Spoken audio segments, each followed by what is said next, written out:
जिस मनोहर लाल ने अपनी कुर्सी खिसकती देख नायब सिंह सैनी को आगे किया था, आज वही मनोहर लाल नायब सिंह सैनी के लिए बड़ी चुनौती बन गए हैं। नायब सिंह सैनी सरकार में जिस मनोहर लाल के कार्यों की झलक दिखती है, आज वही मनोहर लाल नायब सिंह सैनी की कुर्सी के लिए खतरा बनते दिख रहे हैं। नमस्कार।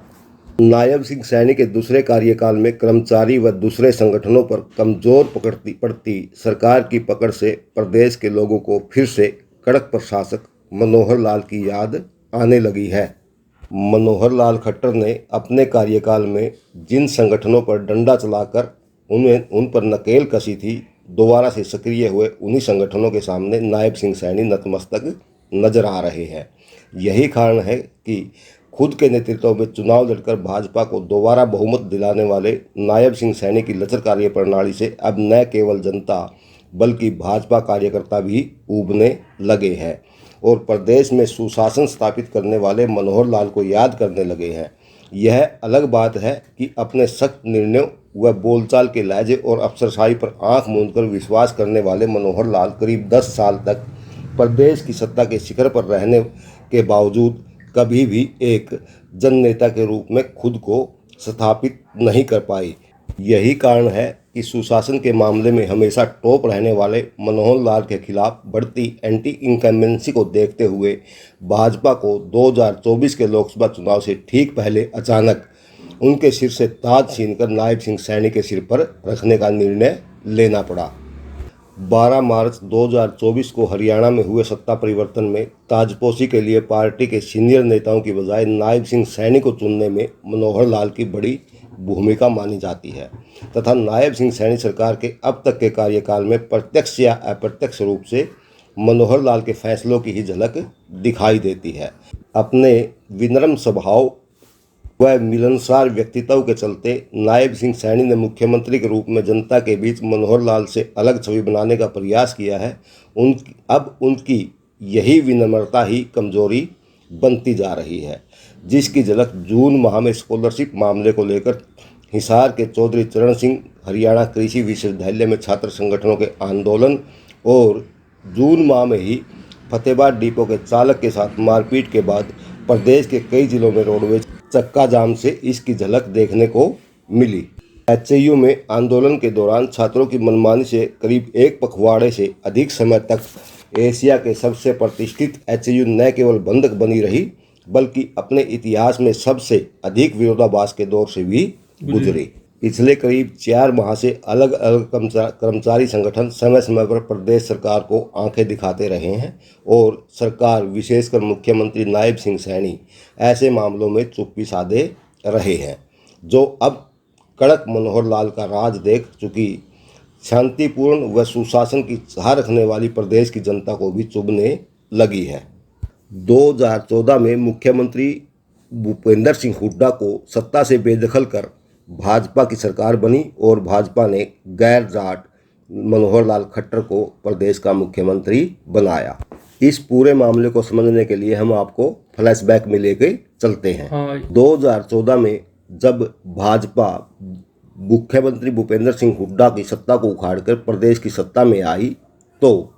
भाजपा ने सभी को चौंकाते हुए गैर जाट मनोहर लाल खट्टर को प्रदेश का मुख्यमंत्री बना दिया, जिससे गैर जाट की राजनीति करने वाले भजनलाल के बाद एक बार फिर नई राजनीति का उदय हुआ। हरियाणा वह प्रदेश है जहां चौधर को सबसे ज़्यादा महत्व दिया जाता है। भूपेंद्र सिंह हुड्डा की विदाई के साथ अपनी चौधर को कमज़ोर होती देख ऐसे संगठन मनोहर लाल खट्टर के खिलाफ सक्रिय हुए और उन्होंने सरकार को अस्थिर करने के लिए ये न केन अपने सभी प्रयास लगाने शुरू कर दिए, जिसकी शुरुआत फरवरी 2016 में हुए जाट आरक्षण आंदोलन से होती है। 12 फरवरी 2016 को जाटों ने ओबीसी आरक्षण की मांग को लेकर शांतिपूर्ण आंदोलन की शुरुआत की। 18 फरवरी तक आंदोलन करीब शांतिपूर्ण रहा और 18 फरवरी को अचानक रोहतक में हिंसा भड़क गई, जिसकी लपटें पूरे प्रदेश विशेषकर जाट बाहुल्य क्षेत्रों में तेजी से देखने को मिली। परिस्थितियों को भांपते हुए मनोहर लाल खट्टर ने यहाँ पर सख्त रुख अपनाया और आंदोलनकारियों से कड़ाई के साथ निपटते हुए हिंसा के 5 दिन बाद ही आंदोलन को खत्म करवा दिया। फिर 2018 में रोडवेज कर्मचारियों ने चक्का जाम का आह्वान किया। प्रदेश में करीब 18 दिन रोडवेज कर्मचारियों की हड़ताल चली, परंतु मनोहर लाल खट्टर हड़ताली कर्मचारियों से सख्ती से निपटे और उन्होंने न केवल हड़ताल के दौरान बसों का सुचारू संचालन किया, बल्कि हड़ताल में शामिल कर्मचारियों के खिलाफ विभागीय कार्रवाई भी बिठा दी। रोडवेज कर्मचारियों की अकड़ निकालने के लिए मनोहर लाल खट्टर ने दूसरे विभागों से चालकों को बुलाकर रोडवेज की बसों का स्टीयरिंग उनके हाथों में पकड़ा दिया और गैर प्रशिक्षित परिचालकों को बसों में लगाकर बिना भाड़े ही यात्रियों को आवागमन के लिए बसों की सुविधा दी। मनोहर लाल खट्टर के इस कड़े रूप को भांपते हुए अक्सर छोटी छोटी बातों पर चक्का जाम करने वाली रोडवेज यूनियन ने बैकफुट पर आ गई। बिना शर्त के मनोहर लाल के खट्टर के सामने आत्मसमर्पण कर दिया। इतना ही नहीं, इसके बाद मनोहर लाल खट्टर के रहते हुए रोडवेज कर्मचारी कभी भी चक्का जाम करने की हिम्मत नहीं जुटा पाए। इसके बाद रोडवेज कर्मचारियों ने मनोहर लाल की विदाई के बाद नायब सिंह सैनी के सरकार में अब 9 जुलाई की राष्ट्रीय हड़ताल के दौरान सामूहिक चक्का जाम का ऐलान किया है। यह कितना सफल होता है और कितना असफल होता है, यह तो आने वाला वक्त ही बताएगा, परंतु अब तक नायब सिंह सैनी की कार्यप्रणाली को देखते हुए यह कहा जा सकता है कि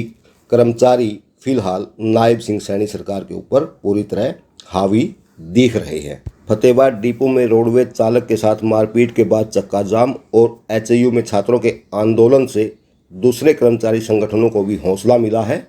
और अब आलम यह है कि प्रदेश के अधिकतर सरकारी कर्मचारी संगठन 9 जून की राष्ट्रव्यापी हड़ताल में कूदने का मन बना चुके हैं।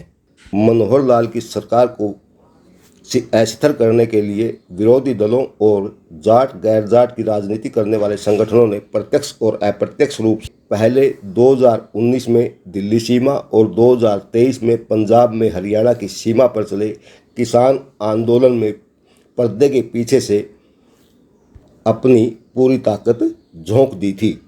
जिस पर शक्ति का डंडा चलाकर मनोहर लाल खट्टर ने अपने विरोधियों के सभी प्रयासों को असफल कर दिया था। गैर जाट सरकार को अस्थिर करने के लिए जिन संगठनों को मनोहर लाल खट्टर ने अपने चाबुक से चुप किया था, आज एक बार फिर वही संगठन नायब सिंह सैनी के नेतृत्व में बनी प्रदेश सरकार को अस्थिर करने के लिए पूरी तरह से सक्रिय हो गए हैं। अब ऐसे मामलों से निपटने में नायब सिंह सैनी अब तक मनोहर लाल से कोसों दूर नजर आए हैं, जिससे प्रदेश के लोग अब दबी जुबान से मनोहर लाल के शासन को फिर से याद करने लगे। प्रदेश में विरोधी राजनीतिक दलों, कर्मचारी संगठनों और सामाजिक संगठनों के बढ़ती